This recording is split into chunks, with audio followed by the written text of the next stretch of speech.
आज आपल्या नागपूर विभागाचा शालेय शिक्षण विभागाचा आढावा बैठक संपन्न केलेली आहे। साधारणतः 1:30 वाजता आपल्या विभागातील सर्व जिल्ह्यांची बैठक त्या ठिकाणी संपन्न होईल।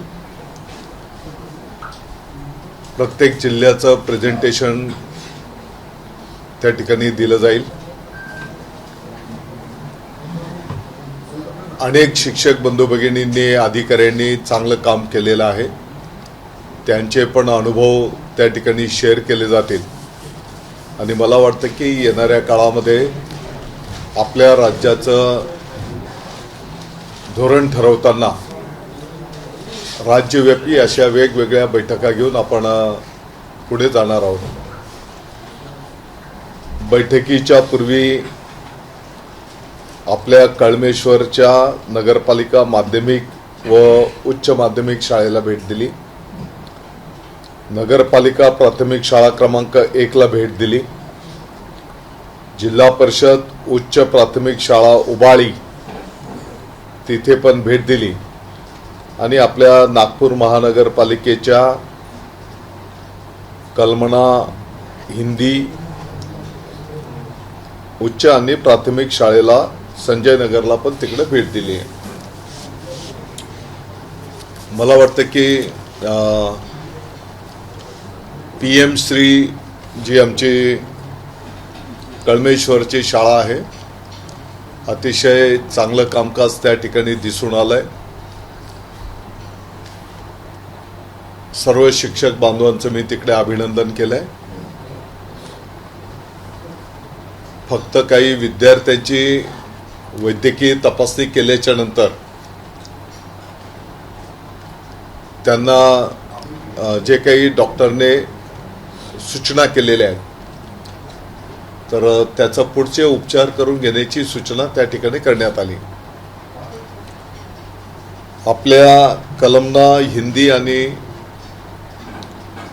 जी काही उच्च आणि प्राथमिक शाळा आहे त्या शाळेच्या ठिकाणी पण काही सूचना त्या ठिकाणी केलेल्या आहेत। आज आपल्या नागपूरमध्ये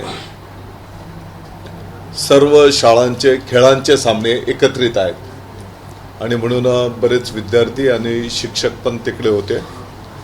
तरी पण स्थानिक पातळीवर विद्यार्थ्यांना वाचता येतंय का, त्यांचं स्वच्छतागृहाची काय परिस्थिती आहे, त्यांना दिला जाणारा पोषण आहार, ते स्वयंपाकघर, खेळांचं मैदान, काही ठिकाणी अतिशय उत्कृष्टपणे कविता, आपल्या राज्याचं राज्यगीत विद्यार्थ्यांनी बोलून दाखवले। त्या सर्व विद्यार्थ्यांचं पण मी अभिनंदन केलेलं आहे।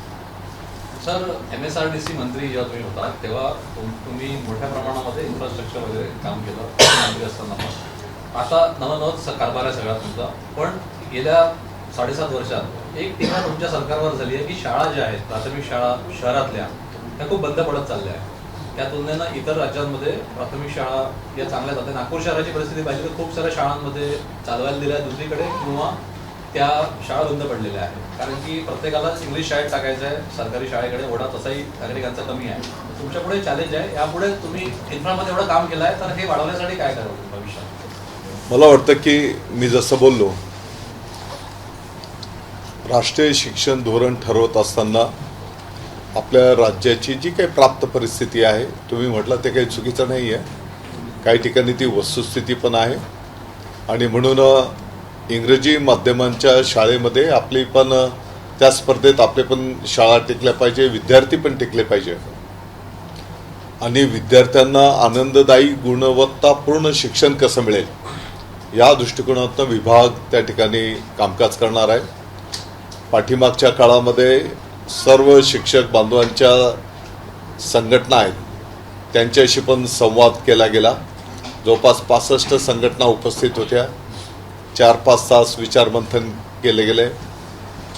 अनेक संस्था चालक आपल्या राज्यातले आहेत त्यांच्याशी पण संवाद केला गेलेला आहे आणि आता ह्या ज्या काही विभागवार आढावा बैठक घेत आहेत याच्यातनं आपल्याला वस्तुस्थिती कळते आणि त्या ठिकाणी नेमकं आणखी काय करण्याची गरज आहे मला वाटतं की येणाऱ्या बजेटमध्ये पण आम्ही त्याचा समावेश त्या ठिकाणी करणार आहोत.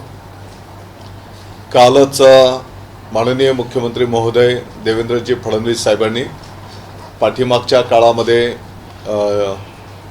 जे काही देशव्यापी आपल्या शाळेंचं सर्वेक्षण करण्यात आलं आहे, तर त्याचा आढावा बैठक मंत्रालयामध्ये संपन्न केली. त्याच्यामध्ये काही ठिकाणी विद्यार्थ्यांना वाचनाच्या संदर्भातले काही निष्कर्ष पुढे आलेले आहेत. ड्रॉपआउटचे काही निष्कर्ष पुढे आलेले आहेत. परंतु अनेक मुद्द्यांमध्ये देश पातळीवर आपल्या राज्याचं चांगलं काम पण त्या सर्वेक्षणातून पुढे आलेलं आहे. आणि म्हणून ज्या ज्या मुद्द्यांमध्ये आणखी आपल्याला कामकाज करण्याची आवश्यकता आहे, एक त्याचं धोरण ठरवून शालेय शिक्षण विभाग पुढे जाईल. पीएमसीच्या धर्तीवर सर सीएमसी श्री देखील योजना राबवण्यात येत आहे. त्या अनुषंगाने ज्या ते नागपूर जिल्ह्यातून काही प्रस्ताव आपल्याकडे आल्याची माहिती आहे. किती प्रस्ताव आले त्या अनुषंगाने काय साधारणपणे आपण संपूर्ण राज्यामध्ये सीएम श्रीच्या माध्यमातून तालुका पातळीवर एक शाळा, आदर्श शाळा करायला घेणार आहोत, मॉडेल स्कूल, की ज्याच्यामध्ये त्यातल्या त्यात परिपूर्ण सुविधा आपल्याला कशा देता येतील. मग तिथे विद्यार्थ्यांना ई सुविधांचा विषय असेल, वाचनालयाचा विषय असेल, लॅब असेल, खेळांचं साहित्य असेल.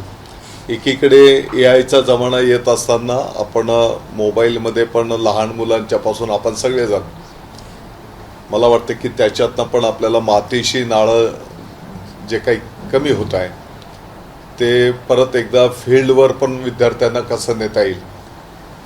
उद्याच्या आपल्या भारताचा तो नागरिक घडवताना जमिनीशी पण त्याचं नातं असलं पाहिजे, ही पण काळजी आपण त्या ठिकाणी घेणार आहोत. आणि तालुका पातळीवर ही अशी एक शाळा संपूर्ण राज्यामध्ये पहिल्या टप्प्यामध्ये आपण जातो आहोत.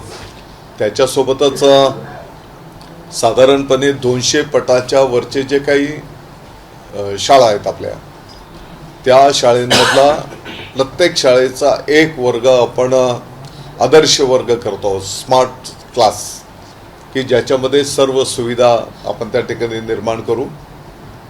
आणि मग 1ली ते 4थी असेल किंवा जे काही त्या शाळेची स्ट्रेंथ असेल, प्रत्येक वर्गाला एक दिवस त्या ठिकाणी देऊ आणि टप्प्याटप्प्याने पूर्ण शाळा आपण आदर्श शाळा करायला जातो आहोत. तर अशा पद्धतीने पूर्ण राज्याचा एक कालबद्ध कार्यक्रम तयार करून आपण पुढे जाणार आहोत. सर, एकीकडे सरकारच्या सगळ्या चांगल्या योजना असताना संजय राऊत म्हटले की महाराष्ट्राचं मंत्रिमंडळ वेड्यांचा बाजार आलं आहे. त्या विषयावर परत महाराष्ट्र वडेट्टीवार म्हटले की हे सरकार म्हणजे हास्यजत्रा आहे. नाना पटोले म्हटले की 65% मंत्र्यांवर गुन्हे आहे, हे सरकार बरखास्त करा, अशी टीका होती. आता पहिले जे बोलले, मला वाटतं की काय बोलले तुम्ही, ते वेड्यांची जत्रा आहे असं म्हटले, वेड्यांचा बाजार आहे.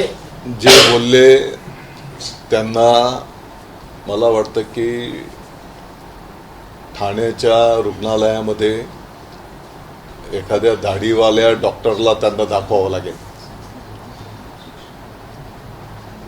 त्यांचं मानसिक संतुलन बिघडलेलं आहे आणि प्रसिद्धीमध्ये राहण्याच्या हौसेपोटी दररोज काहीतरी विचित्र बोलायचं आणि मग मीडियाच्या माध्यमातून दिवसभर काहीतरी विषय चर्चेसाठी द्यायचा, एवढंच त्यांचं काम आहे. खूप गांभीर्याने घेण्याची गरज नाही. धनंजय मुंडे यांच्यावर जे संजय दमाने यांनी आरोप केले, त्यांच्या योजनेसंदर्भात जे आरोप झाले की तुमच्या काळामध्ये तुम्ही मुख्यमंत्री असताना ती योजना सुरू झाली होती, तुमचं काय ऑब्झर्वेशन आहे अंजना दमाने यांच्या? कसला विषय? कृषी विभागामध्ये जे शेतकऱ्यांना थेट त्यांच्या बँकेमध्ये लाभाचे पैसे देण्यासंदर्भात डीबीटी, तर त्या योजना तुम्ही कृषी मंत्री असताना त्या काळात सुरू झाली. नंतरच्या काळात धनंजय मुंडे कृषी मंत्री झाले, त्याच काळात त्यांच्यावर गंभीर आरोप झाले. तुमचं काय ऑब्झर्वेशन आहे अंजनी दमाने यांनी जे दावे केले? नाही, पहिली गोष्ट तर अंजनी दमानिया मॅडमने काय आरोप केले मला माहीत नाही. काल दिवसभर कॅबिनेट, नंतर CM साहेबांचं बैठक, नंतर DCM साहेबांची बैठक आणि आज सकाळपासून नागपूरला मी इकडे आहे. त्यांनी नेमके काय आरोप केले मला माहीत नाही, परंतु DBT सिस्टम आज पण त्या ठिकाणी प्रगतीपथावर आहे. कापूस उत्पादक शेतकऱ्यांसंदर्भात काही वस्तू या डायरेक्ट खरेदी करण्यात आल्या आणि त्या वितरित करण्यात आल्या, त्या खरेदीमध्ये घोटाळा झाल्याचं त्यांचं दावा. नाही, मला त्या विषयाची माहिती नाही. मला वाटतं की माहिती घेऊन भाष्य केलं पाहिजे. छगन भाजपचे भुजबळ पालकमंत्री ज्या जिल्ह्यात नाहीये त्या जिल्ह्यांमध्ये भाजपने संपर्क मंत्री म्हणून आपल्या मंत्र्यांची नेमणूक केली. नाशिकमध्ये देखील गिरीश महाजन यांची संपर्क मंत्री म्हणून नेमणूक केली. एकूणच कसं होतं, आता जिथे भाजपचे पालकमंत्री नाही तिथे भाजपचे संपर्क मंत्री म्हणून काम करणार.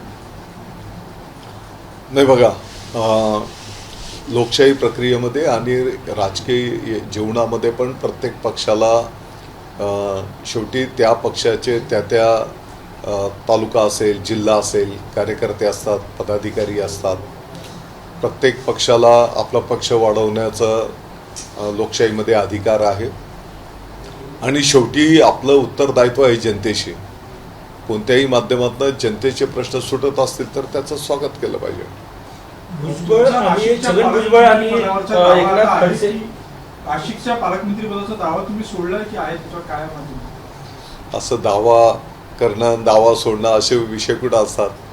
माननीय मुख्यमंत्री महोदय, माननीय उपमुख्यमंत्री महोदयांचे हे सर्वस्वी अधिकार आहेत आणि ते जे निर्णय करतील तो सगळ्यांना मान्य असेल. अलीकडेच गिरीश महाजन नागपुरात आले होते. त्यांनी असं म्हटलं होतं, गेल्या वेळी मी म्हटलं होतं की दादा भुसेंना पालकमंत्री करा म्हणून. आता त्यांनी माझ्यासाठी सोडावं, मी पालकमंत्री म्हणून. सोडावं धरावं आम्ही कोण आहोत? शेवटी या संदर्भातले जे काही निर्णय आहेत ते मुख्यमंत्री महोदय आणि उपमुख्यमंत्री महोदय करतील. त्यांनी जो निर्णय केला तो सगळ्यांना मान्य असेल. छगन भुजबळ आणि एकनाथ खडसे यांनी मुख्यमंत्र्यांची भेट घेतली. दोघेही भाजपच्या वाटेवर असल्याची चर्चा आहे. शिवसेना पक्ष म्हणून तुम्ही कसं बघता? जसं मी आता बोललो, लोकशाही प्रक्रियेमध्ये ज्याचा त्याचा हा व्यक्तिगत अधिकार आहे. कोणी कोणत्या पक्षामध्ये प्रवेश करायचा, कोणत्या पक्षाने कोणाला प्रवेश द्यायचा, हा त्या पक्षांचा आणि त्या व्यक्तींचा तो अधिकार आहे. आज नागपूरमध्ये शिक्षण विभागाची बैठक होणार आहे. त्यामध्ये आतापर्यंत जी घडून आलेल्या बातम्या होत्या, प्राथमिक असो किंवा माध्यमिक असो, जे काही घोटाळे बाहेर निघालेले आहेत त्या संदर्भात काही चर्चा होणार आहे का? आणि दुसरं की जे RTE मध्ये जे शाळा दाखवल्या जातात मात्र तिथे त्या शाळेत गेल्यावर तिथे ती शाळा नसते, असेही प्रकार नागपूरमध्ये घडलेले आहेत. कसं बघता तुम्ही? नाही, मला वाटतं की आपण जर असे काही ठोस मुद्दे असतील निदर्शनास आणून दिले तर निश्चितपणे त्याचं चौकशी करू. चौकशीमध्ये जी काही वस्तुस्थिती समोर येईल त्याप्रमाणे पुढे जाऊ. स्कूल बसची भाडेवाढ केली जाणार, 28% ती भाडेवाढ केली जाणार. स्कूल बसची भाडेवाढ होत आहे, 28% ती होत आहे. पालकांना त्याचा भूदंड बसणार. त्या दृष्टीने आपला विभाग काय? नाही, मला वाटतं की या संदर्भामध्ये संबंधिताशी आम्ही चर्चा करू. त्यातल्या त्यात पालकांना, विद्यार्थ्यांना जास्ती त्रास होणार नाही याची काळजी घेऊ. एक प्रश्न, विदर्भातल्या काही जिल्ह्यांमध्ये वाघांची दहशत आहे, त्यामुळे शाळेत जाण्यामध्ये विद्यार्थ्यांना भीती वाटत आहे. त्याचा परिणाम पटसंख्येवर पाहायला मिळत आहे. म्हणजे नागपूर जिल्हा असेल, चंद्रपूर जिल्हा असेल, भंडारा, गडचिरोली. तर या संदर्भात काही आपल्या स्तरावर चर्चा होत आहे का? आपल्याला सर्वांना माहिती आहे की ऑलरेडी अगदी ग्रामीण भागाच्या खेड्यापाड्यापर्यंत आपलं ST महामंडळाची बस सेवा आहे.